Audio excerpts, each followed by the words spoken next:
ये मान के चलिए। लेकिन मैं आपको बता दूं,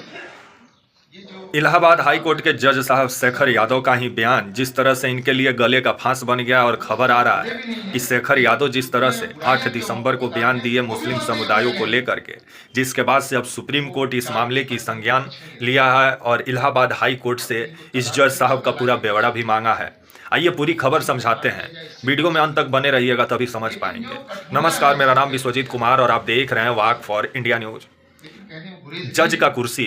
न्यायमूर्ति कि का वो कुर्सी बेइज्जती होता है घातक और है। उस कुर्सी पर जो बैठता है उससे यही बिगाड़ने वाले उम्मीद लोग होता हैं, है जनता को कि वो न्याय भटकाने वाले लोग सुनाएगा। हैं, लेकिन उस कुर्सी पर देश बैठा हुआ चलाने में काम व्यक्ति, आए, इस न्याय प्रकार का के लोग कुर्सी हैं। पर बैठा हुआ व्यक्ति अगर उनसे हिंदू सावधान मुस्लिम रहना करने चाहिए। लगे तो विभिन्न सवाल खड़ा होता है। और इलाहाबाद के हाई कोर्ट के जो ये जज जो साहब हैं वकील शेखर हैं, यादव, ये जिस तरह से 8 दिसंबर को विश्व हिंदू परिषद के कार्यक्रम में पहुंचे, जहां खुलेआम मुस्लिम समुदायों को जिस तरह से नीचा दिखाते हुए नजर आए और खुलेआम जिस तरह से अपशब्द का प्रयोग करते हुए मुस्लिम समुदायों के लिए नजर आए शेखर यादव, और जिस तरह से कठमुल्ला, आपका हलाल, क्या क्या शब्द का इस्तेमाल किया अपने भाषणों में, और उन शब्दों के जरिए जिस तरह से मुस्लिम कम्युनिटी को नीचा दिखाने का कोशिश किए जज साहब, जिसके बाद से सुप्रीम कोर्ट अब इस मामले की संज्ञान लिया है। और ये बात सही है कि जज के सामने सब सम्मान होता है, क्योंकि जज एक न्याय का मूरत होता है, उस पे लोगों का आस्था होता है, लोगों का विश्वास होता है कि वो उससे न्याय सुनाएगा। लेकिन जब वही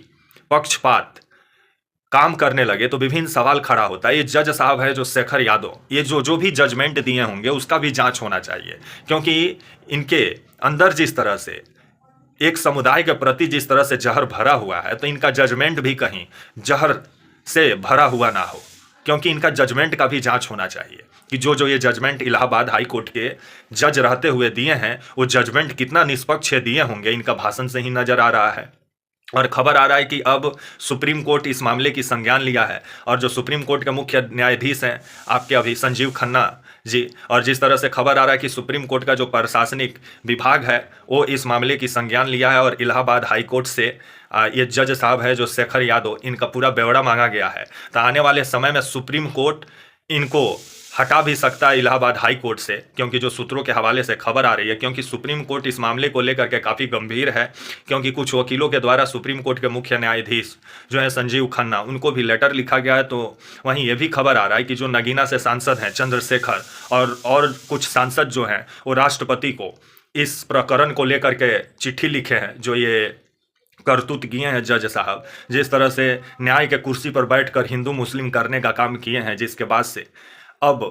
ये काफ़ी चर्चा के केंद्र बने हुए हैं। और आने वाले समय में अब देखा जाए इन पर कब तक कार्रवाई होता है, और जिस तरह से सुप्रीम कोर्ट संज्ञान लिया है तो बहुत जल्द इन पर कार्रवाई भी हो सकता है, क्योंकि ये संवैधानिक पद पे बैठ के जिस तरह से संवैधानिक पद का धजिया उड़ाए हैं, तो आने वाले समय में ये जो शेखर यादव हैं इनका तो मुश्किल और रेडी बढ़ने वाला है। तब तक के लिए नमस्कार, जय हिंद, वंदे मातरम।